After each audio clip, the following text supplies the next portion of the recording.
Documentário bíblico. O silêncio que ecoa desde Nazaré. Num tempo em que a fé era desafiada por tradições, dogmas e interpretações, existe uma pergunta que ecoa há séculos, como um sussurro que poucos ousam transformar em voz. Maria, a mãe de Jesus, teve outros filhos? Essa pergunta, aparentemente simples, carrega um peso teológico profundo, capaz de estremecer os alicerces da tradição e dividir as fileiras dos que defendem o sagrado com unhas e dentes. Muitos conhecem Maria como a Virgem escolhida por Deus, aquela que recebeu em seu ventre o Salvador do mundo, mas poucos se atrevem a investigar o que aconteceu depois disso. Teria ela permanecido intocada para sempre? Ou teria vivido uma vida comum de esposa e mãe após o nascimento do Messias? Prepare-se, porque o que você vai ouvir agora não é um sermão. É um mergulho sombrio nos corredores da história, da doutrina e da Bíblia, onde cada palavra pode ser uma chave ou uma armadilha. O termo que dividiu o céu.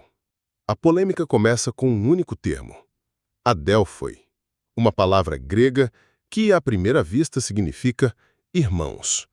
E ali está ela, escancarada nas Escrituras. Mateus 13:55 declara: Não é este o filho do carpinteiro? Não é sua mãe chamada Maria e seus irmãos Tiago, José, Simão e Judas? Para muitos, isso parece uma prova incontestável de que Maria teve outros filhos. Mas o texto, escrito numa cultura onde o termo irmão também podia ser usado para primos e até mesmo membros da mesma tribo, não entrega respostas tão facilmente. E é justamente aí que o mistério se aprofunda. O Evangelho de Marcos reforça a ideia, listando até irmãs. E não estão aqui conosco suas irmãs? E esse eco textual tem sido usado para questionar um dos pilares da fé católica, a virgindade perpétua de Maria. O versículo que despertou suspeitas. Mas e quanto a Mateus 1:25? E não a conheceu até que deu à luz seu filho, o primogênito. O termo conhecer aqui é uma referência à intimidade conjugal.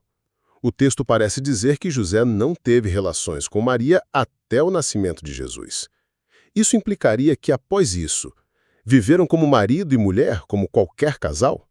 O uso da palavra primogênito também levanta dúvidas. Por que a Bíblia usaria esse termo se Jesus fosse filho único?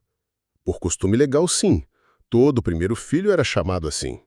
Mas se a intenção fosse afirmar a exclusividade, o termo unigênito teria sido mais adequado. A escolha de palavras nas Escrituras é precisa. E quando ela dá margem, é porque existe algo a ser questionado. Talvez não acaso a resposta esteja escondida entre o que foi dito e o que foi calado. A tradição que não se curva. A Igreja Católica, ao longo dos séculos, fincou seus pés numa rocha inabalável. Maria sempre foi virgem. Para ela, os chamados irmãos eram primos ou parentes próximos. Essa defesa se ancora não só nos escritos apócrifos e nos primeiros pais da Igreja, como Jerônimo, mas também numa leitura simbólica da missão de Maria. Ser o vaso santo, exclusivo, separado para um propósito divino. Um ventre que gerou o Filho de Deus não poderia ser comum.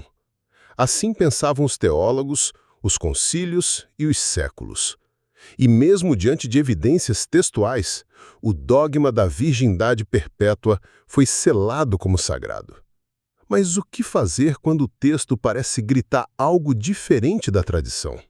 A voz protestante e a lógica literal. Do outro lado da história, as vertentes protestantes optam por uma leitura literal.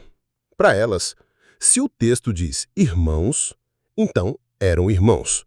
Se diz que José não a conheceu até Jesus nascer, é porque a conheceu depois.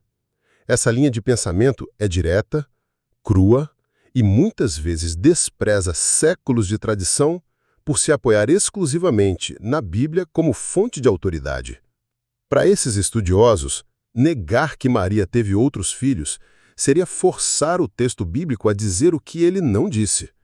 A leitura literal pode ser simples, mas ela também pode ser perigosa, porque nem sempre considera o peso cultural e linguístico por trás de cada versículo. A pergunta então ressurge: estamos lendo a verdade ou apenas interpretando a sombra dela? A teoria do casamento anterior de José. Uma terceira via tenta equilibrar o campo. A teoria de que os irmãos de Jesus eram filhos de José, mas de um casamento anterior. Essa visão, defendida por alguns teólogos antigos, mantém a virgindade de Maria intacta e, ao mesmo tempo, dá sentido à menção de irmãos e irmãs. Assim, Jesus teria convivido com meio-irmãos, sem que Maria tivesse gerado outros filhos. Mas essa teoria, apesar de intrigante, carece de base textual sólida. É uma hipótese construída mais para sustentar o dogma do que para responder uma evidência. Ainda assim, permanece como uma alternativa misteriosa entre tantas incertezas. O irmão do Senhor. E então Paulo surge, em Gálatas 1,19, com uma fala quase despretensiosa. Mas não vi nenhum dos outros apóstolos, senão Tiago, o irmão do Senhor. Esse versículo é frequentemente citado como prova de que Tiago era irmão de sangue de Jesus. Mas, novamente, a interpretação do termo irmão está em jogo.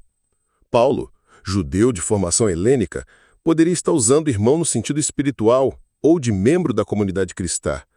Mas se a intenção fosse essa, por que não usou discípulo ou irmão na fé? O uso direto e seco do termo acende mais uma vez o debate. Tiago era irmão. Mas que tipo de irmão? Entre o mistério e a revelação. Conclusão. No final, a resposta permanece envolta em sombras. A Bíblia nos dá pistas, mas nunca declara explicitamente. A tradição católica insiste na pureza perpétua de Maria. Os protestantes desafiam com a leitura nua e crua do texto. E entre esses dois mundos está o silêncio de Maria. Um silêncio que talvez seja a maior de todas as respostas. Porque mais importante do que saber se ela teve outros filhos é compreender o propósito que ela cumpriu. Maria não é apenas uma figura histórica, ela é símbolo de entrega, fé e coragem diante do sobrenatural. Mas o mistério persiste, e cabe a você, espectador, buscar, confrontar e decidir. O que você acredita? Se esse tema te despertou, não feche esse vídeo sem se inscrever no canal. Deixe o seu like, ative o sininho e compartilhe com alguém que precisa conhecer a verdade por trás dos bastidores da fé. Aqui, o que a religião esconde, a verdade revela.